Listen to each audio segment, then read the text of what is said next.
You have to project a movie at them in which they will have a version of reality which is the one you want. There is a conspiracy theory that a shadowy elite of bankers and media moguls are ruling the world from inside a secret room. They say that the people that control this world could sit around one large table and have lunch. The theory goes that these elitists plan to create an all-powerful new world order, a world government that will destroy anyone who disobeys them. It is a theory shared by militiamen and neo-Nazis, and in their own way, left-wingers fighting the global elite in Seattle and Prague. The message spreads through underground videos and anti-New World Order talk shows. Is there a new world order? There's a new world order. Is there a new religion coming? A new religion's coming. The new world order has a certain smell about it. The smell of death. But there's something else. Many conspiracy theorists say that great danger awaits those people who get too close to the truth about the secret rulers of the world. This is the story of what happens to one man who believes he's getting too close to the truth. You know what your radio station is? Thanks for coming in. It's pathetic. Very much for coming in. We'll look forward to seeing it on. Thanks. Pathetic. Thanks for coming in. And you say you believe in freedom? You couldn't spell it. Thanks for coming in. Thank you. This is life in the free world, ladies and gentlemen.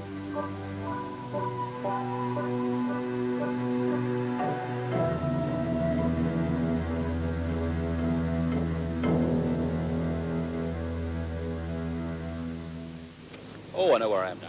Birmingham. One of the world's most successful conspiracy investigators is on a lecture tour of Britain. He is unaware that powerful people are right now plotting his downfall. He is David Icke. So we go past Birmingham City Football Ground, don't we? I played there against the Radio 1 team, remember that? We got beat 7-1 there once, you know. I remember. And I was in goal. I put my head in my hand afterwards and dropped it, you know, it's one of them games. Let's see what happens if we go down here, because life's a mystery. Life's a mystery. Cracky. I say that's a wonderful example of what the human race is manipulated to do. Running like crazy just to stand still. As long as we do that, we're controllable. Keep on running faster, but make sure they don't get anywhere. This former BBC sportscaster and once the most laughed at man in Britain is now an internationally successful conspiracy investigator who can play to audiences of thousands all over the world. How did this happen? Here we go. Hello, guys. How you doing? Of course you can. Who's this to? L-I-Z, Liz. Liz. That's me. Good job, isn't it? Thank you, Mr. Wright. Thanks ever so much. Is this your son? It is. Hi. This is Jamie. Hi, Jamie. Ladies and gentlemen, please welcome Mr. David Icke. Thank you. When you first hear that line, few people control the world, it seems crazy. But you know the sad thing? Not only is it possible, if you control certain institutions and certain flows of information, it's a piece of cake. You can't control billions of people physically to put people like George W. Bush and Bill Clinton into power. The way the scam is played, and always has been played, is to manipulate the way we think and feel so we perceive the world and therefore behave in ways that the agenda wants us to. Back in the 1980s, David was behaving in the way the agenda wanted him to. He looked set for a glorious career in sports presenting with the BBC, the next David Vine or David Coleman or even Des Lynam. I was a professional soccer player, and I finished with arthritis at 21 and decided I wanted to be a television presenter.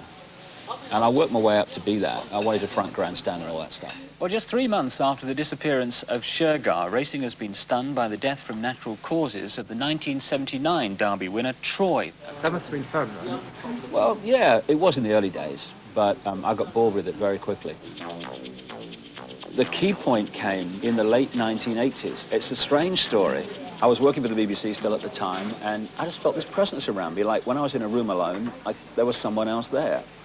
And I remember sitting in the Kensington Hilton Hotel working for the BBC one night on the side of the bed, and I said to whatever, for God's sake, if there's something there, would you please contact me, because you're driving me up the wall. The voices continued. They told David that he was the Son of God and that the world was about to be torn apart by natural disasters. David was panicked by these messages and he sought advice from a psychic. She starts telling me that I was going to be world famous, that I was going to go out on a world stage, face enormous opposition and tell the story and basically reveal to the world what's really been going on. Now, I'm introducing the snooker at the time, John, you know, and I'm thinking, oh, you are? Hello, welcome to the deciding frames of the 1990 British Car Rental Snooker World Cup. So I'm kind of blown away by this. And bingo was on the Wogan show.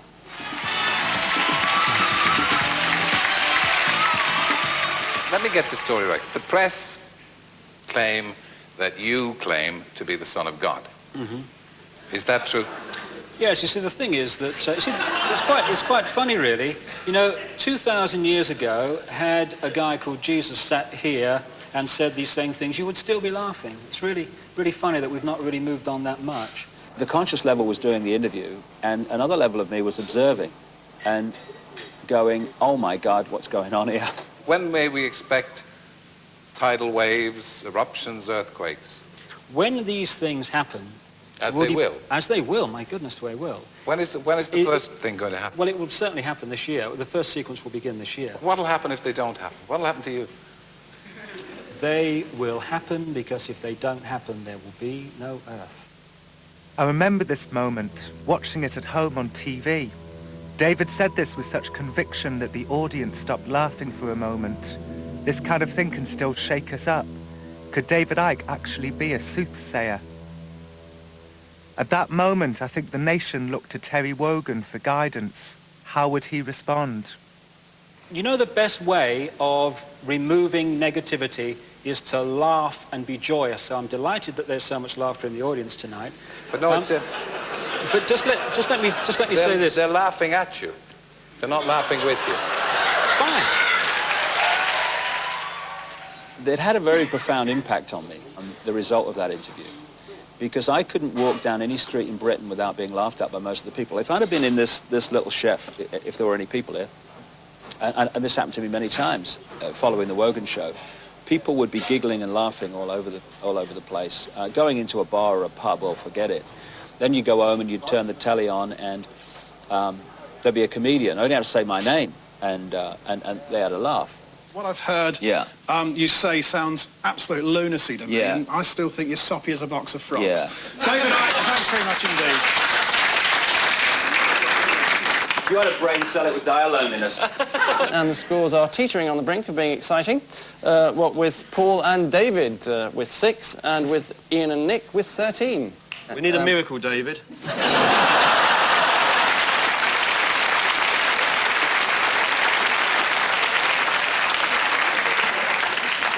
Bless you, my child. This water tastes a bit like wine, doesn't it? Obviously, my family were, at the time, devastated because, especially my children, because, you know, their dad was now a figure of ridicule. They were followed to school by journalists, or the kids at school took the mick mercilessly. Of course, the cataclysmic flooding did not occur, but David didn't allow this to destroy him. In fact, the experience of being laughed at across the media led him directly to his current belief that a shadowy elite secretly controls the world. As a television presenter, I'd been respected, and people would come up to you in the street and shake your hand and talk to you in a respectful way.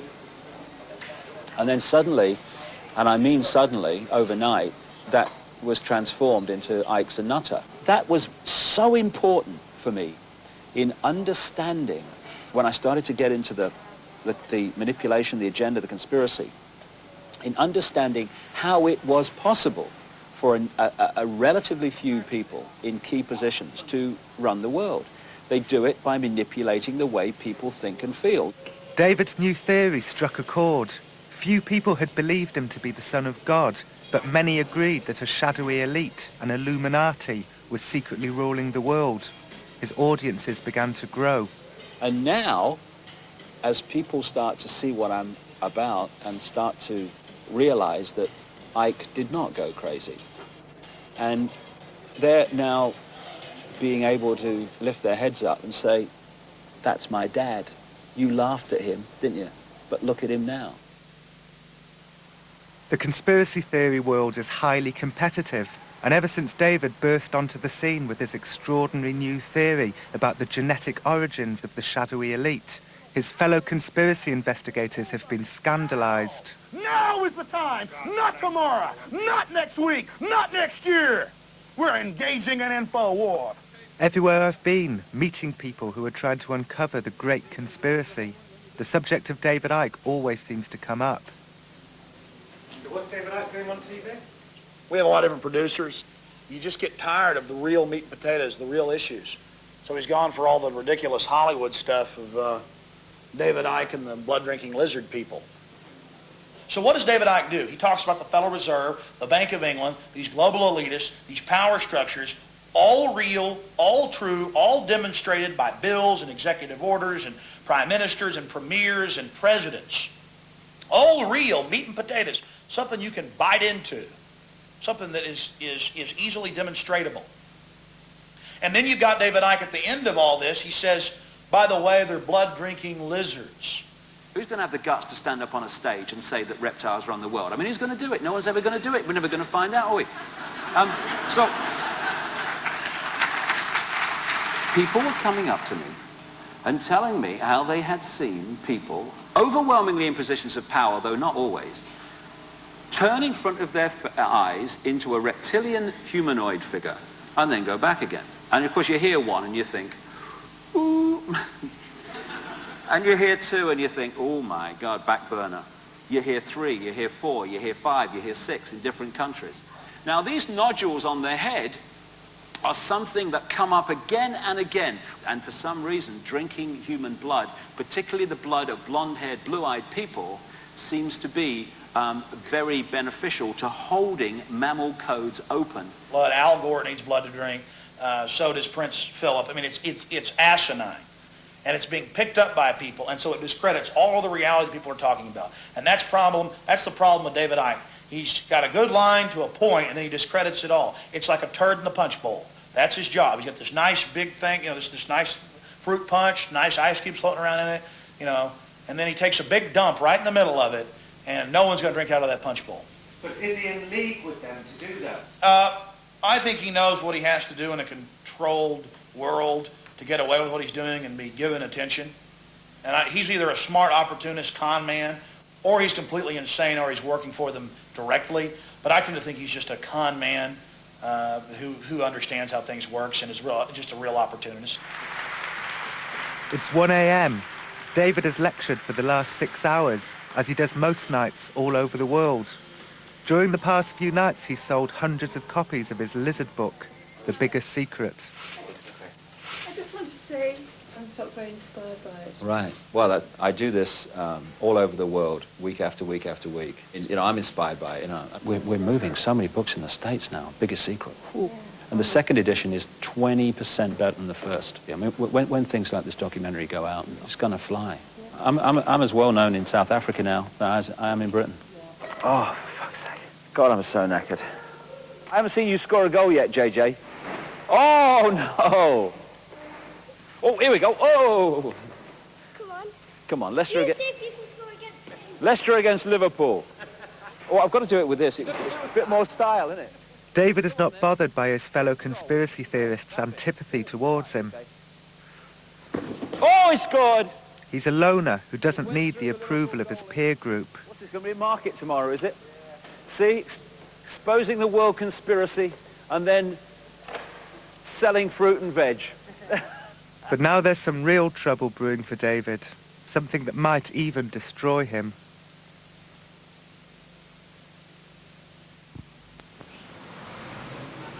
This is the New York headquarters of the Anti-Defamation League, the world's most powerful Jewish defense organization. The ADL's job is to identify and expose anti-Semites. Tell me what you know about David Icke.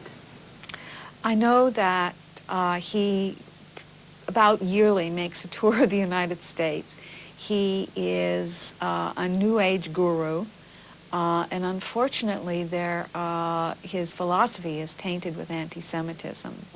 The Anti-Defamation League believe, although they're not entirely certain, that when David Icke says 12-foot lizards secretly rule the world, he's using code, and what he really means is that Jews secretly rule the world. If David Icke is telling people that 12-foot lizards equal Jews, it would make me feel very much as if I had something to worry about if David Icke came to town, if he believes that his 12-foot lizards are Jews.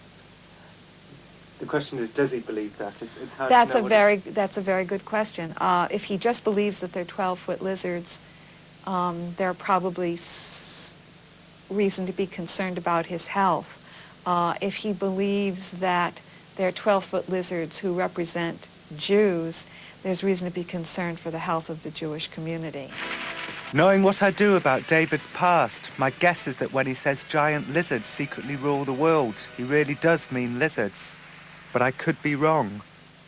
These are old anti-Semitic cartoons from Eastern Europe, and there is something lizardy about the way the Jews are portrayed, encircling and enslaving the world. Is this a coincidence? And there's something else. David has many fans on the extreme right. The hardcore neo-Nazi unit, Combat 18, once attended one of his lectures in London and gave him a glowing review in their newsletter. It was a good speech, they wrote. He began talking about a big conspiracy by a group of bankers, media moguls, etc. He was always clever enough not to mention what all these people had in common. Salt beef sandwich, anyone? So the anti-racists are not alone in believing that when David Icke says lizards, he means Jews. It does open up a whole can of worms about code words. The Anti-Defamation League is really concerned about code words. David's line of defense is clear. When he says lizards, he really is referring to lizards. There is a tribe of people interbreeding which do not relate to any Earth race. It's not the Jews, it's not there's anything. Just look at me. This is not a Jewish plot. This is not a plot on the world by Jewish people. Well, the thing is, when you say this is not a Jewish plot, some people think that's a metaphor for you saying it's a Jewish plot. Are you going to laugh first or me? Who's disappearing up their arsehole, me or you? You can't win this. This is part of the ludicrous This is just total friggin' nonsense. David Icke will put his hand to his heart and say, I am not an anti-Semite, I have the greatest respect for the Jewish people. But the Jewish hierarchy, like Muslim hierarchy, the Christian hierarchy, and so on, they're 12-foot lizards. Right. Does that make him an anti-Semite? I think it does. I think it does. I mean, the fact is that that's a favorite way of dealing with anti-Semitism. I only dislike these Jews. I don't dislike all Jews. I just dislike these Jews. And somehow these Jews are the absolute epitome of what being Jewish means in the world. For all the anti-Icke discord that exists in the conspiracy theory world, there is some solidarity when it comes to feelings about the Anti-Defamation League. Any of us that are working to stop this New World Order, we're their enemies, and the best thing they can call us is an anti-Semite, because then the whole world hates us. You say, anti-Semite, oh, that's the next thing towards Satan himself. I mean, that's like calling you Satan, you see. So that's the first thing they hit you with if you start talking against the New World Order, that you got to be an anti-Semite. When you say they, who do you mean? Anybody in what we call globalist. My own feeling is that the ADL is an Illuminati front. See, in all these different religions and all these different belief systems and all these different cultures and races, the Illuminati have to have organizations, otherwise they're not controlling the game. There are areas that are unpredictable, and there's one thing the Illuminati can't stand, and I think their genetic structure is part of this. They cannot stand anything that's unpredictable. Last night was great, and the bookshop, Waterson, said they could have sold the tickets twice over in the end. The more time I spend with David, the more I'm convinced that when he says lizards, he means lizards. And I would emphasize, we all have a reptilian part of the brain called the R complex, a very ancient part of the brain. We all have a reptilian past. I mean, there are still some people in the world that are born with tails. Could the Anti-Defamation League be falsely accusing David of anti-Semitism because he's getting too close to the truth? Are the ADL part of the shadowy elite? Does the shadowy elite even exist? I wanted to get to the bottom of it, and I felt that the answer lay within the simple question. When David Icke says lizards, does he mean lizards, or does he mean Jews? Vancouver. A coalition of prominent anti-racists have organised an emergency anti-Icke meeting. There were powerful people here, members of the ADL's Canadian affiliates, the Canadian Jewish Congress and B'nai B'rith. This coalition is convinced that when David says lizards, he means Jews. Above all, I think David Icke represents a political threat. His writings are anti-Semitic. He believes that the world elite, the Illuminati who dominate every aspect of our lives, are genetically descended from an extraterrestrial race of reptiles that came to Earth some time ago in the form of humans who are capable of changing their shapes, who are Satanists, who engage in ritual child sacrifice, who drink blood. This is a public meeting, but the chair has let it be known that it is for people who have already made up their minds about David. Unsure people are not welcome. If they could read my mind, I would not be welcome. Because this is actually a meeting for people who are opposed to David Icke's presence in the community and opposed to the things he says. And I would just like to know if there are any people here who consider themselves supporters of David Icke or I haven't made up my mind yet. I don't know what he stands for. This is not a meeting to debate what David Icke stands for. This meeting was called by people who have a very good understanding of what he stands for, and that what he stands for is against community values. So that's what the purpose of this meeting is to organize against David Icke. I want to make a trunk call. Why does everyone make fun of this elephant? I don't get it. Well, people make fun of people sitting in elephants because it's funny, that's why. People say I'm flipping mad. I mean, crikey, I don't sit in elephants. Quite clearly, in my view, is acts as a conduit to some extreme far-right organizations. Combat 18, responsible for violent attacks on minority groups. In the U.S., looking at a conduit into the Patriot movement, the far-right militia movements. So I see this as a real political concern in terms of what his agenda is. I have a question for the man that just spoke. Do you see the Patriot movement as bad things? I see them as far-right, anti-Semitic, racist ideologies. I've been in the militia of the United States for the last 4 years. I've only met one racist there. I've met more on the street. I mean, I think at this point that it may be unproductive, for... I'm here to learn. I don't know anything about Mr. Icke. If you want to boot me out, fine, but... Well, I think that there are people who are uncomfortable with you staying at the meeting. Okay. Could I ask 2 questions, perhaps rhetorical, before I leave? Well, we set the terms of the meeting as that this isn't really a debate. Yeah. I wasn't here to debate. I was here to get information about Mr. Icke. But I'll go. I take it most of you consider Nazism and Marxism are not the same thing. Am I right? You would think one is way worse than the other, and that they're not the same? Actually, I think we really need to proceed with the meeting. I'm done. Thank you. Okay. Wheels have been set in motion. The Canadian Hate Crimes Unit has been alerted.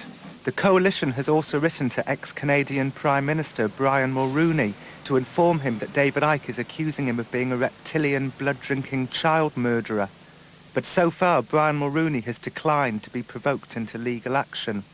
In fact, every individual accused of reptilian blood drinking by David Icke has so far failed to sue, including Bob Hope, George Bush, George W. Bush, the Rothschild family, the Queen of England, the Queen Mother, Ted Heath, Prince Philip, Chris Christopherson, Al Gore, and Boxcar Willie. You look what I've said in The Biggest Secret about the British royal family, how they're involved in satanic ritual, how they take part in human sacrifice ritual at places like Balmoral and stuff. Come on, let's have you. If it's not true, take me to court, let's have this out. This is Canada's biggest book chain. Today, David has been invited for a book signing, unaware that the coalition has telephoned ahead to warn that if the event goes on, there could be violence from other racists. If we're going to live in a free world and have the freedom of expression, how is that going to be defended if all it takes to stop it is one phone call threatening violence? I'm not debating. I'm saying that right now the situation was that we chose not to have it because there was an issue of security, and I'm getting concerned about this right now.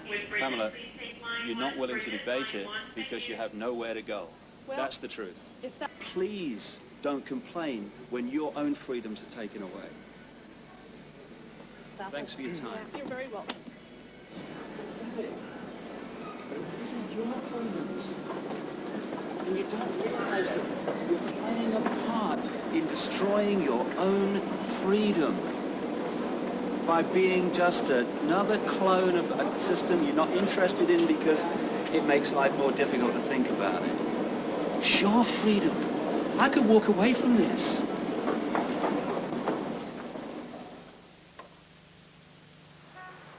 The events of the morning have made David rueful and homesick. Would I want to do other things with my life other than this? My God, yes. Something related to sport, probably. You know, I still love sport and all that stuff. But the thing that kills me most about doing this, endless friggin' traveling, is missing great chunks of my little boy growing up. There's not a day goes by without me feeling the agony of that. What do you got to see this morning? I've got a talk on a radio station, and then there's 2 television interviews. Don't ask me who they're with. Don't ask me anything about them. I feel like a mobile mouth, you know, sit you down and ask you questions, and you start talking. It's kind of strange life. You know, it's like my mother. When are you going to get a proper job, Dave? When are you going to get a proper job? Never, never. Because this is a proper job, I guess, strange that it is. Radio 1 Broadcasting, is this the one? Radio 1, it's Tony Blackburn here. Thanks. Hello. Hi. David Icke. I've kind of been interviewed on a program at 10:15. Right. We have reviewed the material which has submitted to us. Say again? We've reviewed the material which has submitted to us. Uh-huh. And we've also reviewed the radio regulations 1986. I don't believe it. You got an exclusive here. Go ahead. And we just don't feel comfortable. Why? Just don't feel comfortable. Why? Explain to me. No, that's it. Sorry. Thank you very much for coming. You have invited me onto a radio station. I turn up on time, and you stand there and say, without any substance or explanation, we're not having you on. Now... I just explained to you. No, you haven't. Why? Tell me why. I have reviewed the material which you have written, and I don't feel comfortable with it on the radio. Why? No, that's it.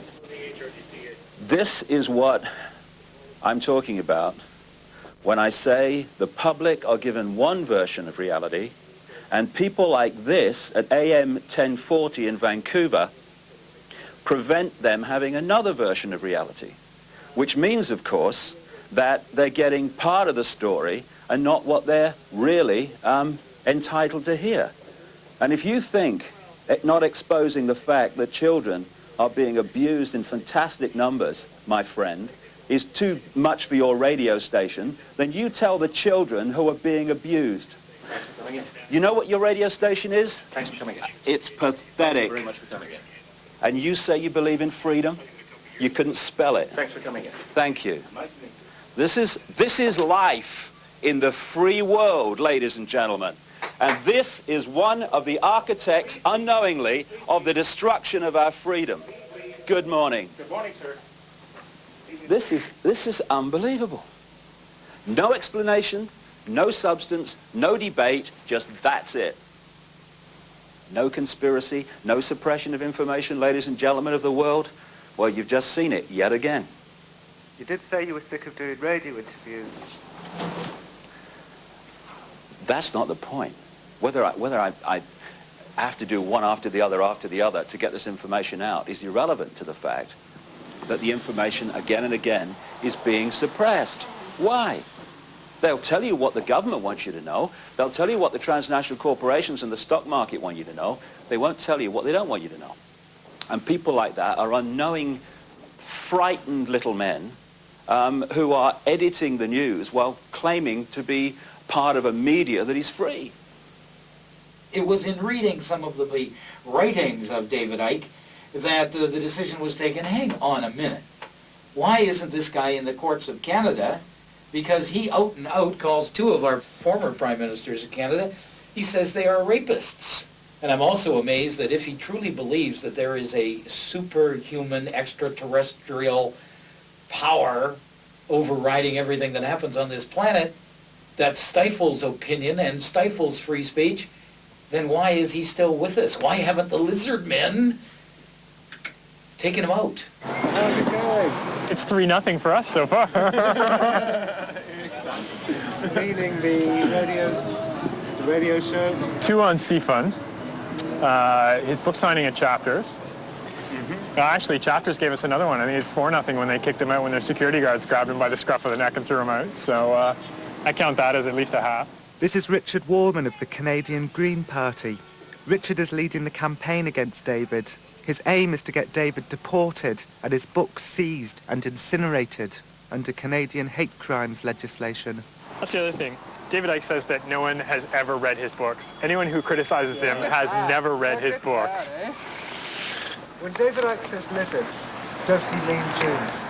No, well, half the time I think they're intermixed, because if it's all the Illuminati, and most of the Illuminati are famous Jews, then, and if the Illuminati are descended from extraterrestrial fourth-dimensional lizards, as they are wont to be, then yes, I think unfortunately Mr. Icke is referring to them as lizards. Gentlemen, here's to cooperation. Cheers. Gentlemen, to evil. I think we can release the hounds now. You know that David thinks that you're the hidden hand behind all of this? Make a note, he's on to me. Well, yes, of course. I am probably descended from some sort of fourth dimensional, if not even fifth dimensional lizard, but David's not ready for that information yet. David's just not ready.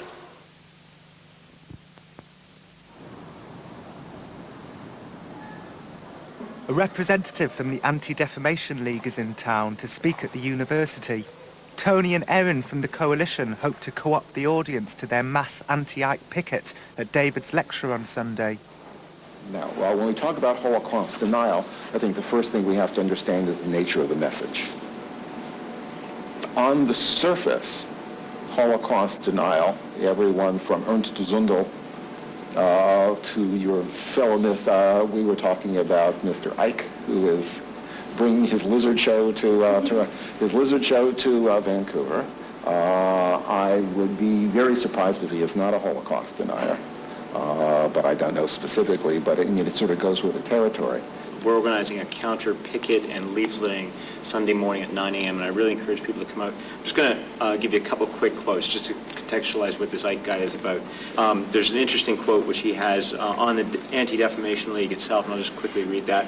In Britain, I'm told by an extremely reliable source very close to the intelligence organizations that the far-right group Combat 18, which is a fascist group which is extraordinarily violent, is a front for the sinister Anti-Defamation League, the United States arm of the Israeli Rothschild Secret Service, the Mossad. The Anti-Defamation League, the ADL, has been operating in Britain and Europe since at least 1991, and its role is to brand as anti-Semitic anyone who's getting close to the truth of what is going on. What better way to discredit an investigator than to have a far-right group like Combat 18 to praise them? I'd encourage people to come out Sunday morning, 9 o'clock. Thursday, the coalition has failed to convince VTV, a popular local television station, to cancel David's scheduled appearance. Finally, David has a chance to put his side of the story across to the people of Vancouver.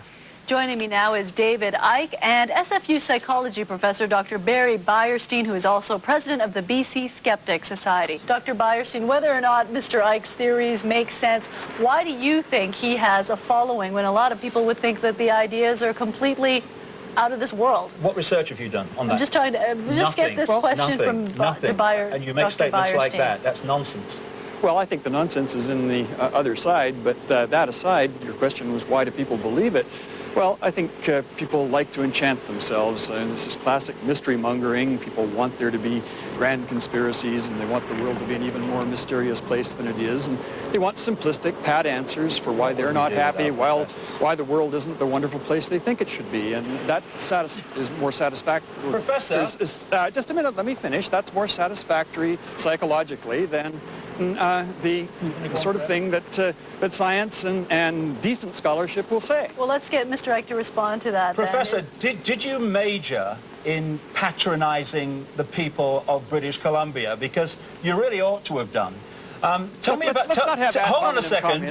Hold on a second. Let's stick with your silly ideas, not the people that believe them. Okay. Let's talk about, first of all, why Jewish groups are calling you anti-Semitic. Because I'm getting too close to the truth. When you get too close to the truth, they can assassinate you, or they can assassinate your character. In my case, they've chosen the latter. How would you respond to that, Dr. Beierstein? Don't get into these convoluted and paranoid fantasies that people are trying to shut you up. I mean, and what are you doing? You're on one of the biggest media outlets in Vancouver right now. That's hardly shutting you up. I've actually had 2 major interviews on radio pulled this week by the owners of the network. I've had book signings cancelled because of attacks on my character. You want to read the papers a bit more, mate? In the days that follow the TV debate, David's fans begin approaching him on the street, sometimes breaking into spontaneous rounds of applause. Some of the coalition privately admit to me that the whole thing is beginning to backfire. See you Friday. All right, good. Great. Okay, bye. Smash it. Lovely to meet you. Bye. The Jews are drawing their own parallels. They think, you know, they believe that they are the Illuminati that David's talking about. They're just paranoid. It's not true. He's not an anti-Semite. I've been described as weird, but never deliciously weird. Is that an improvement, Jim, you reckon? Yeah, well, I brought you a few copies there so far. Vancouver's urban voice. And I'm deliciously weird. I think I'm making progress. The anti-Icke coalition seems to be falling apart. The powerful Canadian Jewish Congress has already withdrawn, stung by the lack of support from the public. The people of Vancouver seem to like David and the lizards. I dropped a few books off at Granville Books. Yeah? They're all sold out. They want more. Really? Yeah. The book's going like fire in this city. The strange thing is that many in the coalition share David's conspiracy theories about an evil elite ruling the world. This is what the left-wingers here were battling against in Seattle and Prague. They just don't believe these elitists to be shape-shifting lizards or Jews. What we do have to remember is out there are lots of people who are undecided on many things that he stands for that sound very progressive. He's against the WTO. I'm against the WTO. There are very rational explanations of corporate globalization. It's not a conspiracy. Corporations do what they do because they are corporations, and we don't need to imagine conspiracies to explain why they would do everything they possibly can to increase their profits and take away the rights of workers and suppress democracy. That's their business. In fact, that's their only business. The problem is this. David Icke has become so popular here in Vancouver that those people who don't believe in the lizards are beginning to seem like has-beens. His views are expressed as the answer. You know what I mean? A lot of, especially young people, are getting involved in these issues, and they're seeing that, you know, this big task before them. And we sort of have the answers as a group of people, but David Icke has the real answer, and it's these conspiracies and their lizards, and that's linked to dehumanizing, you know, the Jewish elite. People who are just finding their ground on these issues are like, don't tell me I'm stupid, I'm looking for some answers, and he seems to have them. But it is all over for the coalition. By the end of the week, they disband. In getting David banned from radio shows and book signings, the anti-elitists have themselves behaved like a shadowy elite, like the hidden hand, and nobody likes a shadowy elite. The few remaining protesters resort to desperate measures. There's a group in Quebec called Les Antartistes, And what they have done is they've basically taken, to use a British expression, they've taken the piss out of a lot of public figures. And the method that they've chosen to do it in is by cream pieing them. We would never encourage anyone to engage in an act that might be construed as an assault. It'd be hilarious, but we wouldn't certainly go out and suggest anyone engage in that kind of behavior. Saturday, yes, at the book signing event on Granville. I would not encourage this? That's right. I would never encourage someone to be there at 1 o'clock with a cream pie. All right, I'll pass that right along. Right. The only targets are people who are so pompous and so full of themselves that they desperately need to be taken... They need some public humiliation. Yes, and exactly. How can you take anyone seriously when they got a pie on their face? Saturday morning, and David is soon to be humiliated in front of his followers at a book signing at Granville Books. And but I'd like it to be near the beginning, because then you get pie on his face right at the beginning. Can you do the rest of his shtick if he's all disconcerted and covered in meringue? Meringue he's very slick, and his lies, he's never had anything stick to him, so we wanted the meringue to stick to him. I mean, it's got another ability, especially these nice big sort of poofy ones, because they make a lovely fooping sound and get a good splatter, they've got a wide splatter radius. You look scary. The protesters have decided to create a distraction by getting some of their number to dress as giant lizards.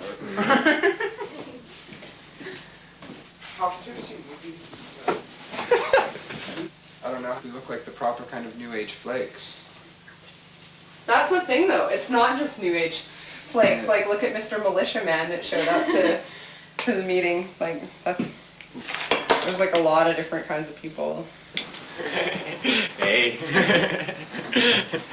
Oh my God, what are you doing here? Exactly. Right, these are our, for the lizards to wear. This is perfect. Lizards for rational thought. That's great. Lizard boy can't open the door. How are you ever going to rule the world if we can't open the door? At 1 o'clock, David and I walked the 3 blocks from the Rosedale Hotel to Granville Books. I am feeling just terrible about my passive role in the impending pie attack, but I give David no clue as to what's about to happen. Okay, perfect. I always get butterflies, but it's kind of more of an exciting thing. Like, ooh. Like if I didn't get butterflies, it wouldn't be as fun. It would still be fun. I'm just hoping there's no total wingnuts in there that are, going to react in a hostile way towards us. Oh, yeah. Howdy. So, David, we were going to put you upstairs. Upstairs? I could look down on the world like Buddha. Hello, David. Hello. Nice to meet you. How you doing? Hello. Nice to meet you. Thank you.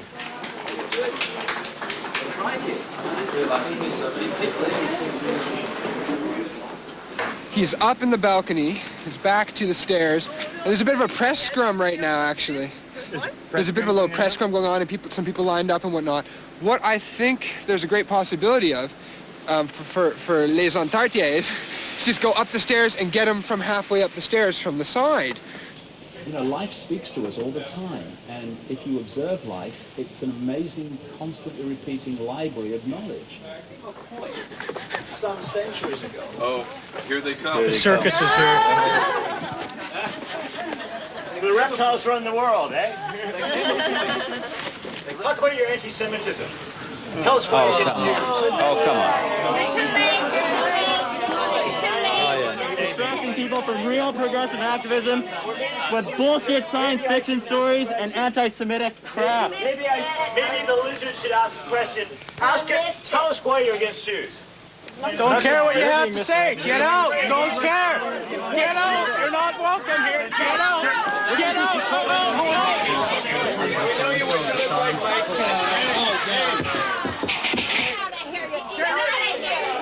This, ladies and gentlemen of Britain, is anti-fascists at work.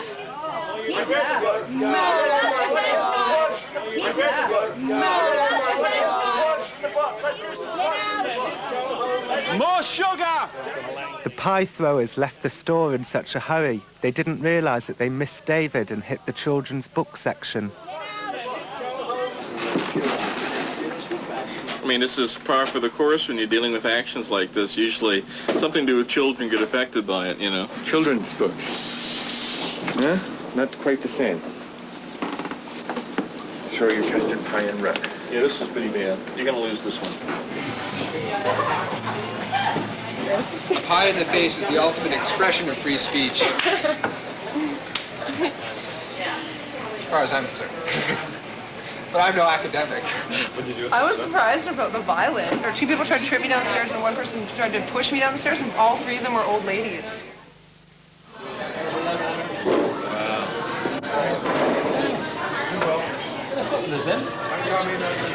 We're just worried about getting pie sitting so close. Who wants pies for dessert? It's funny, I was walking back after they threw the pies all over me, and there were people looking at me in the street, you know, like that, and I looked at them and I said, I'm just a messy eater, you know. It's a privilege to be with you. Cheers, guys. Okay, the last music before Daniel comes on. Are we listening, or are we? And then after that, Daniel comes on, does his introduction. His final line will be, and as people are going to see today, David Icke's going to keep talking no matter what, at which point, right on the end of those words, we need to hit that Boy's Own song, No Matter What. How many people are going to come today? I heard somewhere around 1,000 people will be attending, so obviously whatever he has to say must be more than fascinating and interesting. He's definitely not a madman. Anyone that says it must be a mad person. You know, there's no way that he's a madman, because people don't come and travel and spend $50 or $60 a ticket to see a madman. The coalition had originally planned a mass demonstration outside David's sellout lecture, but in the end it has fizzled out to just a few leaflets. What does it say? Oh, it says a lot of rubbish. David Icke is part of the problem, not the solution. Well, I don't know what he is, but I think when people get this scared that they're printing this kind of rubbish... Well, you haven't read it yet. I can tell by this bit here at the back. So what? Let him make a fool of himself if that's what he's doing. Someone called me a fascist. I thought that was really...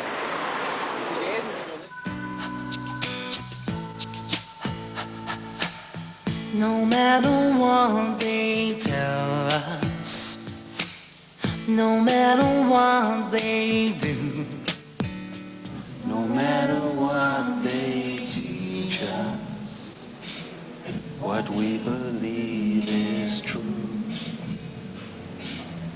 No matter what they call us. Later, I heard some of David's entourage talk about the failed protest, and I overheard one of them say, "The fat Jews screwed up." David wasn't around to hear this comment. When they saw that I had, they blushed and fell silent and said nothing like it again. The anti-racist action people managed to identify 5 members of the Aryan nations, and I specifically saw one guy at least who was a little bit more hardcore, with actually a swastika on the back of his neck tattooed on, and the SS called lightning slashes on his left forearm. So that was pretty scary. But the line was generally filled with white, wealthy, lizard believers. Later still, before David's Christmas 2000 tour of Britain, Richard Warman will write to David's British venues to inform them that David is an anti-Semite. The promoters will take Richard at his word and cancel much of the tour. But that is in the future. For now, David takes his applause. Thank you. Thank you.